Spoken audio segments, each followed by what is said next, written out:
All right, Russell. How you doing, Ken? All right, mate. How's it going, Russell? I'm all right. How you been? Brilliant. Absolutely brilliant. What top we got on today? West Ham. West Ham. Yep. Dagenham Motors. Go on, Ken. Where you get that from? I actually got it off a West Ham's official site. So it's official merchandise. Some of the retro tops aren't official. They haven't got, sponsors on them. They've just got like a same shirt design, but no sponsors. So they're not official. But this is actually off the West Ham website, which was actually pretty cheap. And it came in 2 days. So it was a good bargain, and it's a proper retro top. Proper old schooler, isn't it? Yeah, it's brilliant. Don't make them like that anymore. I bet they all want to talk about that when you're in the pub having a Coca-Cola, Kent. You not catch me in a pub. Not even, not even going for a Coke, Kent. Not really, no. No, I hate the noise. When you go in the pub, all you hear is the noise and all that. I hate all Yeah, that. It's I just know. You need to get one of them Liberian pubs, Kent. yeah, like a library where there's no sound. Yeah, go and have a shandy and rip it up. Anyway, we'll start with the headbutt. The headbutt that never was. Big JF's headbutt. What did you make of it? His head went, didn't it?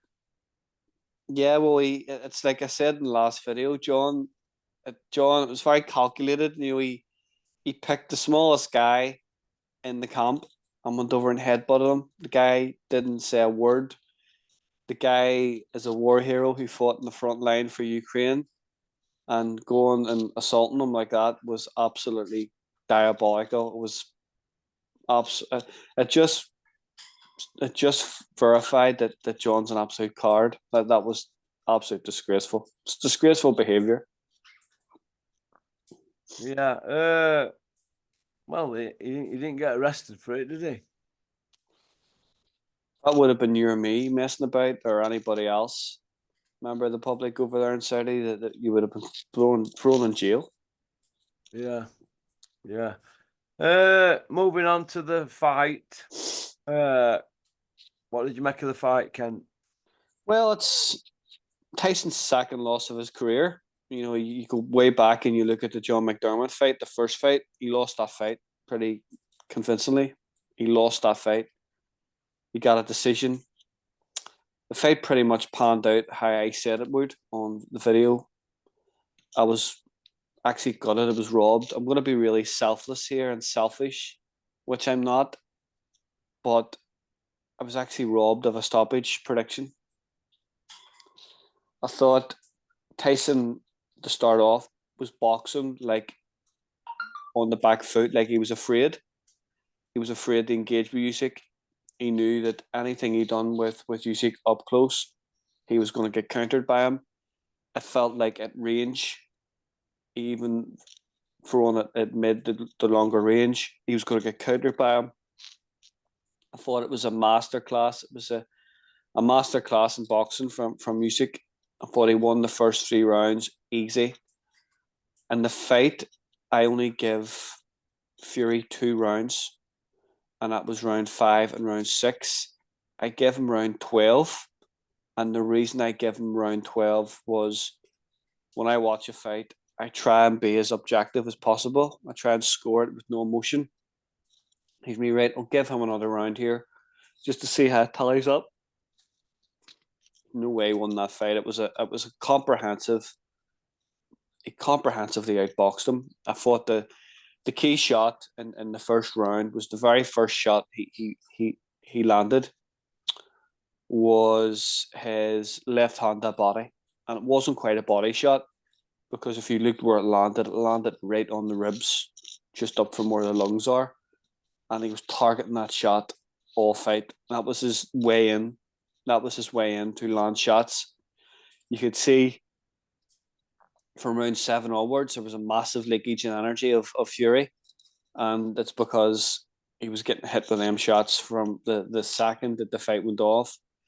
I thought Usyk controlled him with his lead hand. His lead hand was absolutely mesmerizing. The very fact that he said that last week, he says, Tyson, I'm not going to leave you alone. And basically what Usyk does when he's not hitting you, he's draining you psychologically, because he's always doing something. He's always controlling something, always setting something up, either with his feet or with his hands. And I thought he comprehensively outboxed him. And I would tell you, in that fight, Usyk landed twice the amount of power shots that he did in 2 fights against AJ. What does that say for Fury? Yeah. Fury's in decline, isn't he? You can see, can't you? He's showing signs of a shot fighter. Well, you've seen that. But he's on his way, isn't he? Well, the balance isn't the same. The balance has been a massive issue for him. His stability has been really poor. Moving backwards, if you push Fury back now, it seems he doesn't have the stability or the balance to withstand pressure. And moving forward, he just seems to be lunging forward quite a lot. Fundamentally, I think he's went backwards. Fundamentally, even his shot selection. He in that 5 and 6, he was throwing that looping long uppercut, which was a really good shot. His jab was coming out pretty well then too. It was kind of like a low kind of like low guard, where he could get the shots off. They were coming up. The jab was coming up low. They were landing. Then he couldn't do that anymore. What do you think to this Fury myth regarding this defensive genius? Because he's been down 8 times now, hasn't he? Well, many times has AJ been down? Probably about the same, isn't it? I wouldn't say that. No, it's not. Don't think it is. But Fury's been down more times against more fighters. So he has. It's a whole myth. There's a whole deception. The whole Tyson Fury deception has been going on for years, Russell. There's a new narrative every week. He's this defensive genius. He can't take a shot now. He can't move out of the way of a shot. He can't move his head. He's no balance. I think the rematch is going to be, if it happens, it's going to be even more comprehensive. I think next time Usyk stops him. Yeah. Yeah, well, he near stopped him there. Fury for months in the last year was calling him a middleweight, a small man. Well, if a middleweight is doing that to you, you haven't got long left in the heavyweight division. You met Joshua, a favourite, wouldn't you, against Fury? Massive favourite. You look at stylistically the 2 fights that Fury had, the 2 fights that Joshua had against Usyk. Usyk landed more power shots in 1 fight against Fury than he did in 2 against AJ. It looked like AJ actually hurt Usyk more in his 2 fights than Fury did in his.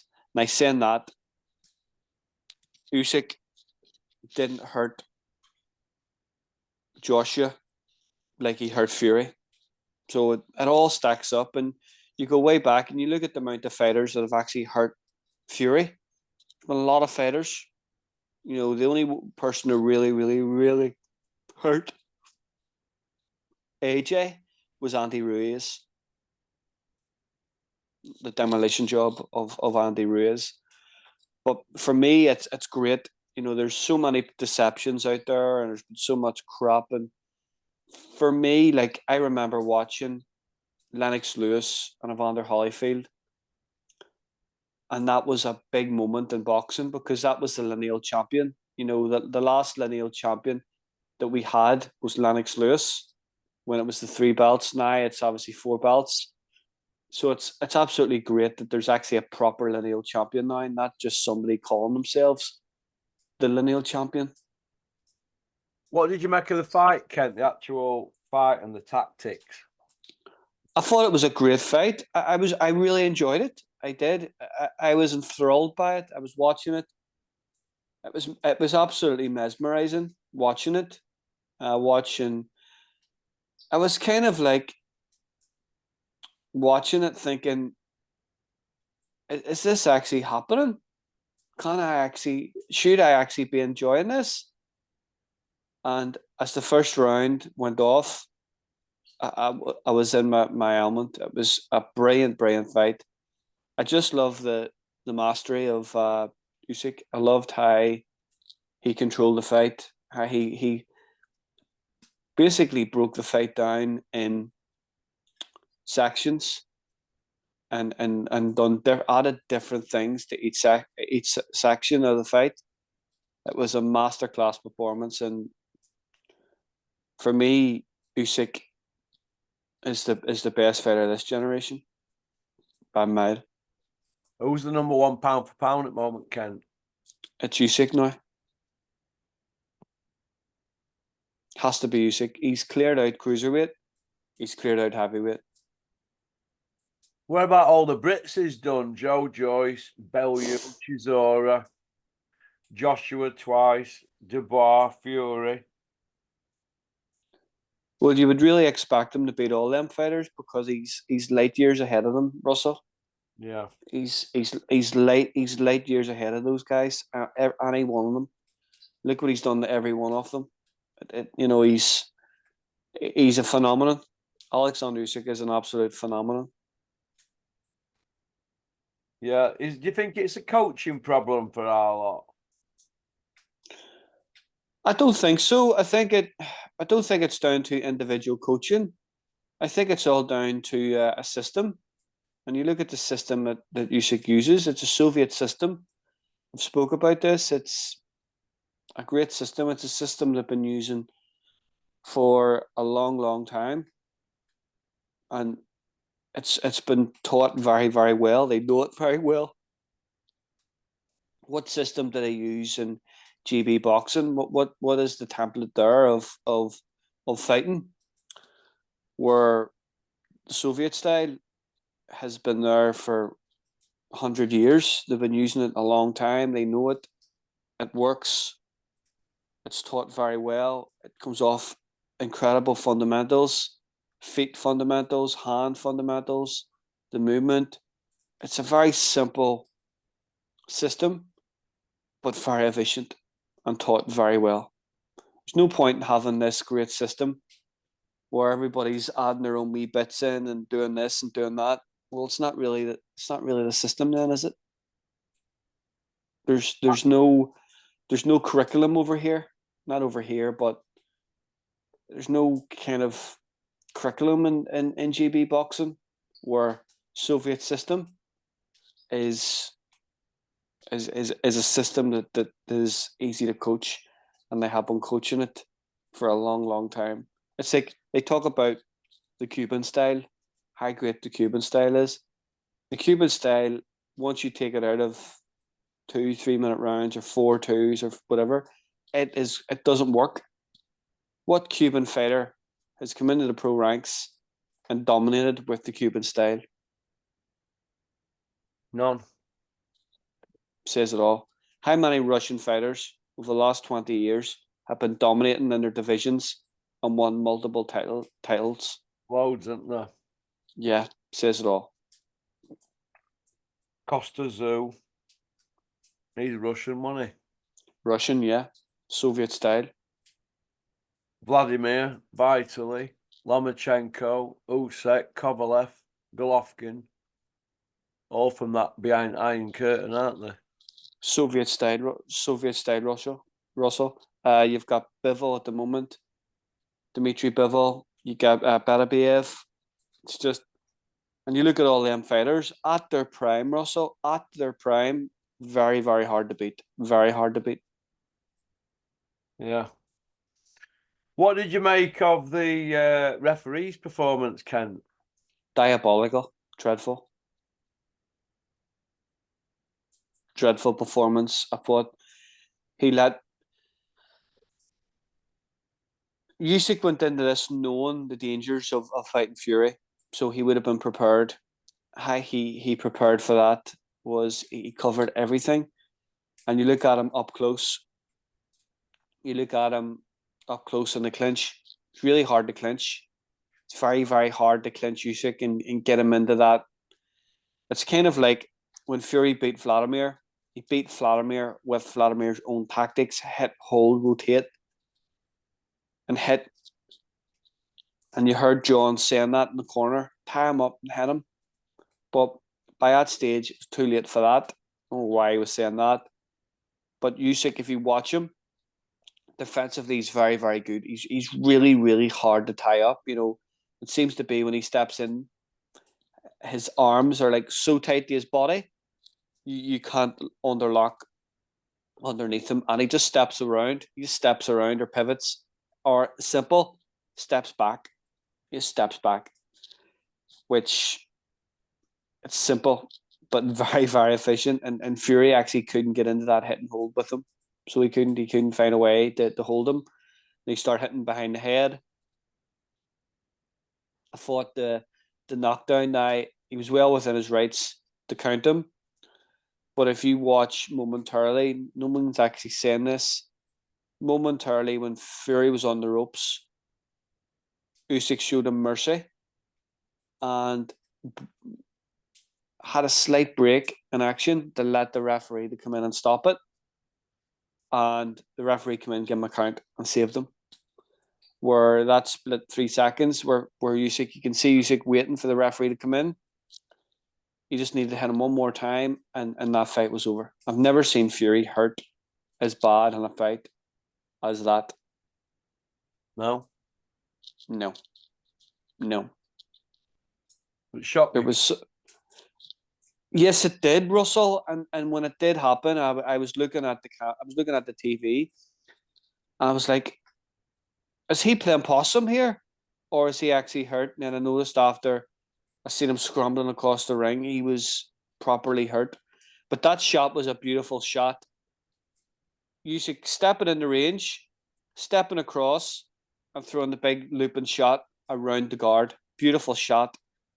And it was actually, I've been saying all week, and I said last week in the video, when Fury gets hurt now, it's the shot around equilibrium. And it's not the straight shot that hurts Fury that he can see coming at him. It's the shot coming around the guard. I think that's one of the best shots in boxing. Throwing the shot around the guard means the fighter can't see it. And it's really, really easy that the hit, take the equilibrium away from the fighter. That's what he did. It was beautiful. Step in the range, step across him, and throwing that looping shot around the guard. Pure genius. Genius. Yeah. Absolutely genius, Russell. Yeah. When was the last time you seen a heavyweight throw a shot like that? He kept catching Fury all night, didn't he? Wait. When was the last time you seen a heavyweight as quick with his feet and getting in that position that throw and land that shot? Long time ago, innit? Never seen a heavyweight do that, Russell. You know what I mean? Long time ago. What do you think to that judge who had it for Fury? I can't see in any way that everybody says it was the Fury fans say it was a robbery, and I agree with them. It was a robbery. It was a robbery. It was that close. It was a robbery. It was that close. It was never that close. I think if Fury would have got that fight, all hell would have broke loose. All hell would have broke loose. It'd have been in gutter, wouldn't it? All hell would have broke loose in that fight. So it would have. I think there would have been a mass riot. You know, it'd have been in gutter. But who was that judge? Was he a judge that, I know there's a lot of promotional outfits have a lot of judges that would be refereeing or officiating a lot of their shows. Was he a home judge, as I call him? Yeah. Well, he's an experienced judge, him, but he's a favourite of Top Rank, isn't he? Fury was the home fighter on Saturday night, the home fighter, and everybody done everything and wanted Fury to win that fight. They set up the AJ fight. The referee never gave him one warning for holding or rabbit punches to back of head, did he? Never, never. He should have. I got this stage where it was getting to the point where, and even the showboating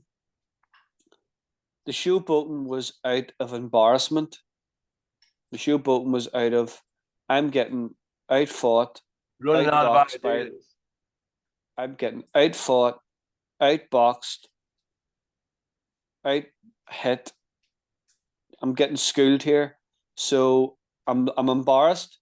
So I'm going to showboat to let on I'm not embarrassed. That's what it was. That's why he was showboating, because when he was showboating, he wasn't landing anything, nothing. Look, he looked to me like he were drained after 6 rounds. You know, He was drained, and that was all down to go back and watch the fight again, and you watched the many times that Usyk landed that shot, that left hand to the body. How many times he landed that right up until 6, and when you're getting hit like that, you're getting hit. It's like getting stabbed, and it was right on the lungs. So basically, he was taking away his oxygen supply by targeting that area. And it's all right. You can take it for a couple of rounds and four. Then there seems to be an accumulation factor of that shot hitting you in that same area. It's that old saying: it knocks the wind out of your sails, and that's what that shot did. As well as landing that shot, he was landing that step over shot around the guard. So there was 2 shots that Usyk was landing clearly and clinically, and it was like really hard to defend because it's like this: I'm getting hurt to the body and I'm getting hurt to the head. What do I do? No answer to it. I can't clinch him because he's too good in the clinch. He's too good at preventing it. I can't really catch him anywhere else at range because he can just step across me. Fury looked absolutely lost in there. Lost. you look absolutely knackered. He did. He looked gone. And as I say there, it was all down to that left hand to the body. A beautiful shot. Beautiful. Really smart IQ from Usyk. And he landed it from the first punch that was landed in the first few seconds. Then after that, he threw left hand to the chest. He was landing that quite a lot. So he was aiming for the heart and he was aiming for the lungs. And he was landing that big long shot around the guard, the equilibrium. 3 brutal shots, Russell. Brutal shots plus the jab. He had the fencing jab. He had the spearing jab he was landing. He was landing his normal jab. He was landing an up jab. It's just a clinical performance. The shot selection and the shot IQ from Usyk was absolute perfection. He bamboozled Tyson, didn't he? Really bamboozled him. Yeah, he had him on run from beginning. But then middle rounds, it looked like Tyson were getting on him, didn't he? 4, 5, and 6. 5 and 6. I don't necessarily agree with 4, but 5 and 6 for me was what I noticed as well. And what Usyk actually started to do in them rounds was fight at a slightly higher pace. And what that meant was Fury started to fight at a slightly higher pace. But it's okay as fighting at that higher pace. Can you actually hold it? And I think Usyk did that because he knew Fury would go at his pace and wouldn't be able to hold it. He would have been hurting at that pace, but Fury would have been hurting even more at that pace. So that was very, very crafty of Usyk to kind of be a wee bit more, have a wee bit more urgency, fight with a wee bit more pace, and that brought Tyson with him, with landing those body shots, landing those chest shots. There's going to be a point in the fight where it's the accumulation of all them shots just hits you at one time, And that's when the leak of energy came after 6 from Usyk. Very, very smart. Very smart. Yeah, yeah. Do you think they'll fight again? Personally, I hope they don't. I hope Usyk retires. Yeah. What is there for him? What is there for him to do? If Usyk retires, where's he on your all-time list, Kent, for heavyweights? Top? Top 10? No, top. Top heavyweight. Yeah. Yeah, well, you come from an era just past Ali, so you're going to say Ali. I came from an era of Lennox Lewis, so I would have went with Lennox Lewis. I'm in this era now of Alexander Usyk. I'm going to go with Alexander Usyk, and you always go with the best heavyweight of your era. For me, it's I look at all the other eras of great heavyweights. I look at Joe Louis. I look at Rocky Marciano. I look at Muhammad Ali. I look at other fighters in that. I look at Foreman. I look at Frazier. I look at that Tyson. You've got Holyfield. You've got Riddick Bowe in that mid-90s era. You've got Lennox Lewis, who beat both of them. Then you look at this kind of era, the last 20 years, which was Vlad, which destroyed boxing, which was awful, awful era of boxing. I think it's took only now probably 10 years for the heavyweight division to properly defrost away from Vlad, the division. And I put all them fighters together, and I see that Usyk beats all them heavyweights, all of them. Yeah. Yeah, yeah, I do. I've always thought that, I'm sorry as well, I didn't mention Larry Holmes, one of the most underrated heavyweight fighters ever. Probably one of the greatest jobs in heavyweight boxing. You look at Larry Holmes, and you imagine having a peak Larry Holmes against a peak Lennox Lewis. What a fight that would be, with two excellent jobbing fighters. And I look at all them fighters, and I look at all their strengths, and I look at Usyk's strengths. Usyk's could beat all them fighters, all of them. Yeah, he's a phenomenon, isn't he, really, Usyk? A phenomenon. I've never seen a fighter, and I've seen it from the ring walk. And when it's like you get that tip in horse racing, or you're watching the football, and you think, yeah, that team's going to win. You watch the boxing, yeah, this fighter's going to win, because you're emotionally attached to them. You have an emotional involvement with them. And I kind of had that with Usyk, because Usyk's my favorite fighter. And as the ring walk started, I'm like, right, okay, take your Usyk hat off here. What do you see right away? I seen a man that wasn't going to be beat. I seen like a warrior of a man, like a Cossack warrior. It was like supernatural. Watching him come to the ring was like a supernatural experience. I seen a fighter that was not going to be beaten. Even my friend's wife, who hasn't a clue about boxing, said he's going to win. Look how focused he is.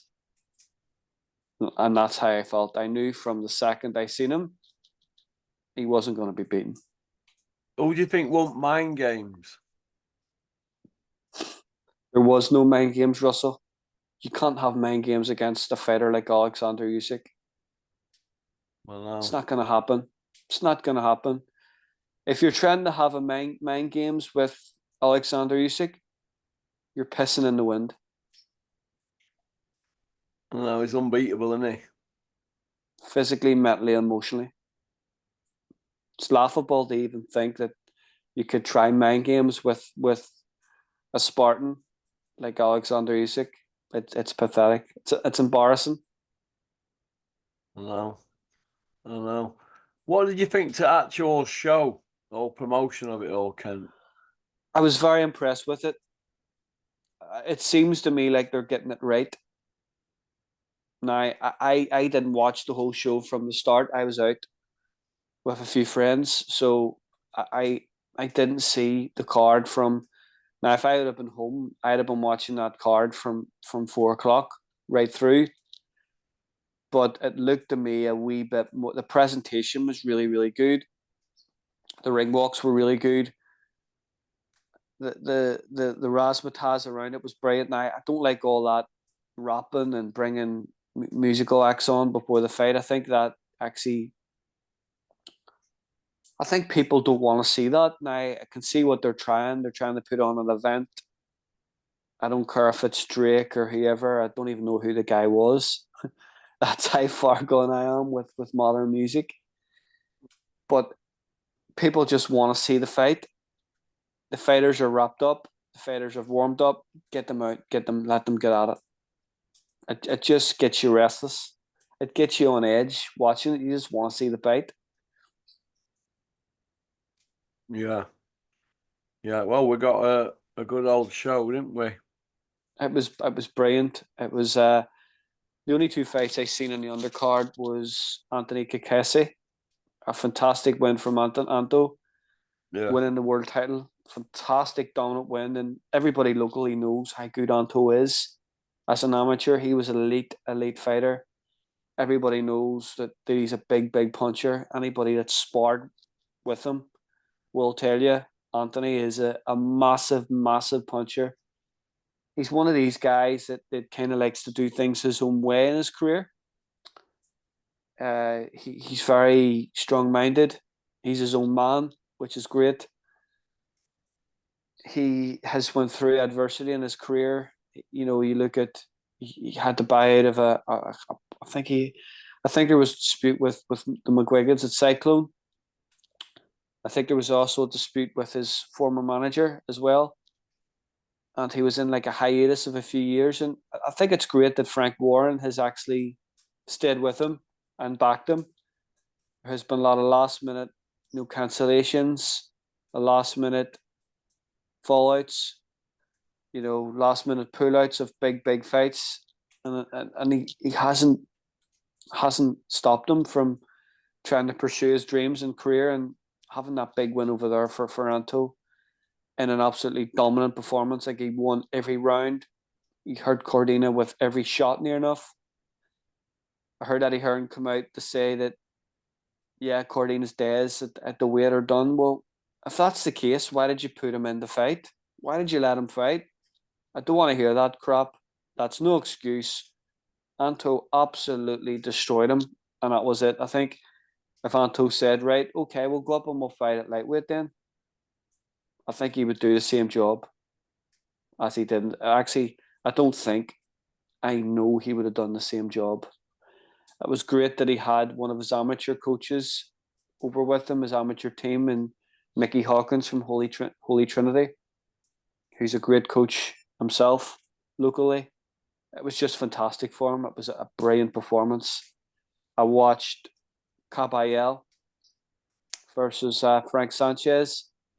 What a performance from Caballel, Russell. Yeah.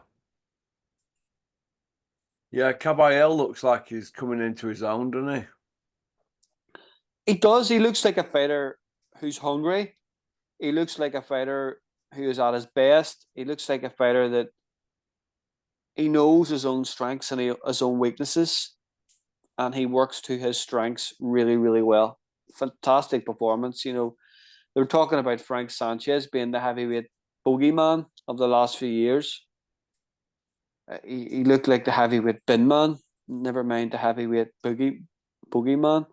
It was a great performance from Caballel. And last few years, he's been waiting it out. He was meant to have that fight against Fury in lockdown, didn't happen, and was in like a hiatus of like 2.5 years. He schooled Derek Chisora. Fantastic. Where do you see Caballel go next? I'd like to see him against Big Meech. I think that's a great fight. I think that's a live fight for AJ. I think that'd be a great fight, style wise, form wise. I think that'd be a fantastic fight. Fantastic. Who have Americans got now? Then Frank Sanchez has been exposed. They've only got Jared Anderson, haven't they? And Wild. He's fighting in small hall shows and Top Rank. They're wrapping him up, aren't they? Him at the moment. I think they're protecting him for the next phase. I think they're building him for the next phase. They're building him for when Usyk retires, when Fury retires, Wilder's on his way out. Joe Parker's coming to the end of his career, even though that he's had a few really good wins. You have Joe Joyce. So there's going to be a void there in the heavyweight division. And I think they're just waiting for him to come through and waiting for all them other guys to retire and step out of the limelight. And because you look at Usyk's 30, 36, 37, Fury's in the wrong side of 35. Joe Joyce is near 40. You know, there's not much depth coming through underneath that heavyweight, you know, that next phase of heavyweight. So I think it's a smart move. I don't think Anderson beats any of those fighters at the minute. I think it's just that boxing's all about matchmaking and timing, Russell. You reckon? Yeah. Yeah. It's not ready. He's not ready. He's not ready for any of them. Not for another 18 months. What about Dubois Ergovic? I think that's a really good fight.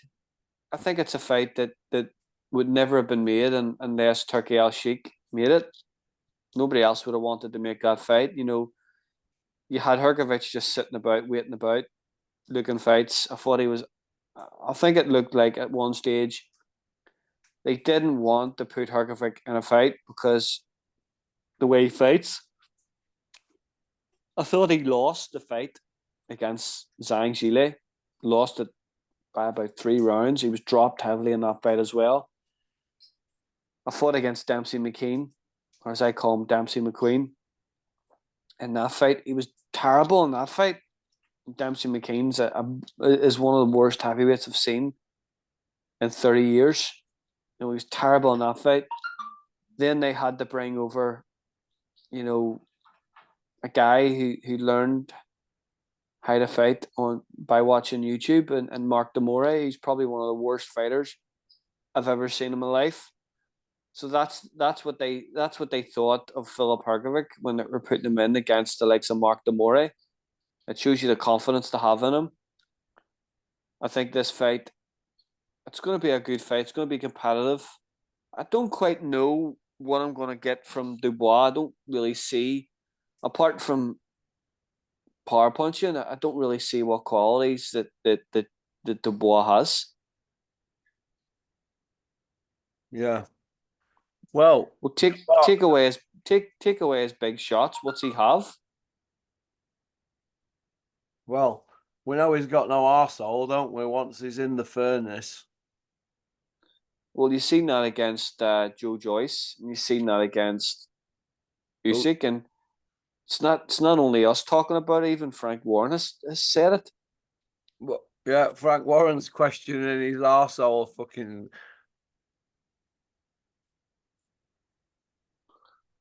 And you look at the big Baby Miller fight. You've got a guy standing in front of you that's 24 stone. You're not going to be worried about that. I think Hrgovic will take him in down straight and drown him. I think Hrgovic, the shot that's going to do it. Hrgovic is very good at nullifying action, lying on the opponent, and throwing that big uppercut up the middle. That right uppercut up the middle. That's the shot that will do it. Inside, where sometimes Dubois will hold and it'll be like, see if any point in the fight where Dubois' head. I'm going to part 2, Kent. Yeah. Right then, mate. Please join us on part 2.